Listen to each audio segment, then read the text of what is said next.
has expired. I yield back. Thank you, ma'am. Gentleman yields. I now recognize Mr. Bishop of North Carolina. Thank you, Mr. Chairman. Mr. Jones, you're the witness I've been waiting to hear for months and months in this committee.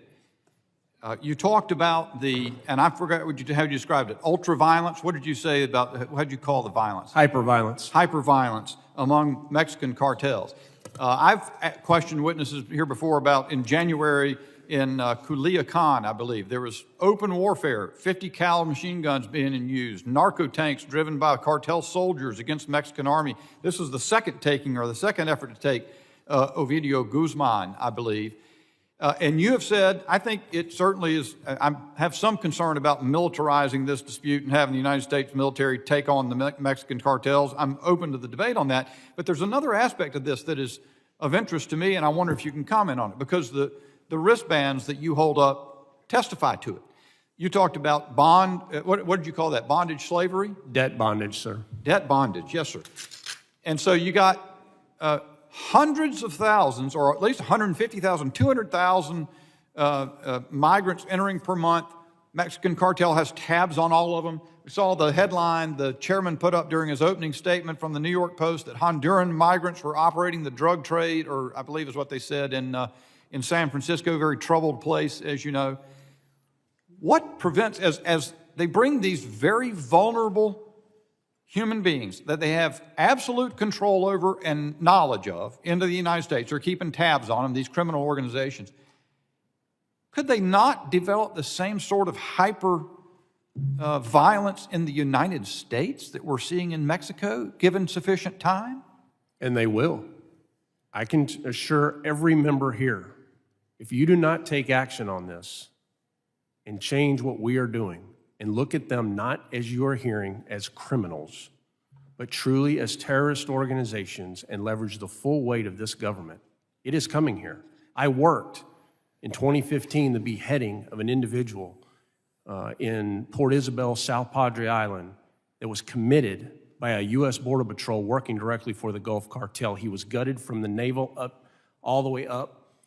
His entrails were removed, and his head, as far as we can tell, was taken back to Mexico. I worked the 2013 lawyer where El Gato spent $1 million putting tracking devices all over his family's vehicles, and then were able to locate him in South Lake, Texas, and then executed him.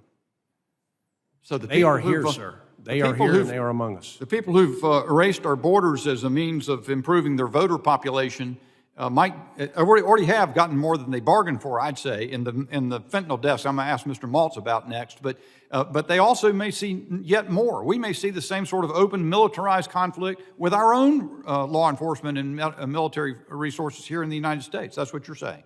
I have video that I've submitted to this committee of 50 caliber rifles, fully kitted individuals on Interstate 10 going from Tucson to Arizona, passing 2 Arizona state troopers. And the only thing I can go on. They are here, sir. My fellow lawmakers only decry the fact that we're not spending more money, letting that happen. Mr. Maltz, I want to ask you, you ever been to Charlotte, North Carolina? Yes, sir. You know the community just north, very affluent community just north of there called Cornelius? Not aware of that, no. Huff High School. A member of a sports team up there, a young man died a week or so ago. They say that fentanyl has pierced Huff High School in Cornelius, North Carolina. It's happening everywhere, not just at the border, everywhere across this country. But there's something even, I don't know if you can say more disturbing than that. I just watched the movie Sound of Freedom, and I urge everybody to go see it. But the problem of child sex trafficking is, I understand, at epidemic levels as well. It's been fed from places south of the United States, but now in the United States we have children that 600,000 children, minors, come into the United States under the policies Democrats have advocated. Secretary Mayorkas has overseen. 85,000 we've lost track of. These people are showing up in factories and the like, but that's not even the worst of it. It's the people being sold into another form of bondage, Mr. Jones, sex trafficking. Do you keep up with that at all, Mr. Maltz, the sex exploitation of children? Yes, sir, because the cartels control it all at the border. They have total control of the border, so they're making money on all those young kids, those innocent kids. And that's why I commented before, because of all these rapes and these assaults on these young children as they make the journeys up into the United States. But one thing I would want to add is that, Secretary Mayorkas did say that the fentanyl overdoses are the single greatest challenges that we have in America. But my question to everybody is then, why would you reverse the policies that were working before to keep that stuff out, to keep those people out? It's the operatives that are all over our country now running the business of collecting money, of pushing the poison on the streets, and they're getting right over the border. They have total control. If you think the problem's so insignificant that it embarrasses you to consider it, Mr. Maltz, that would be your answer. I yield back. The gentleman yields. I now recognize Mr. Thanedar.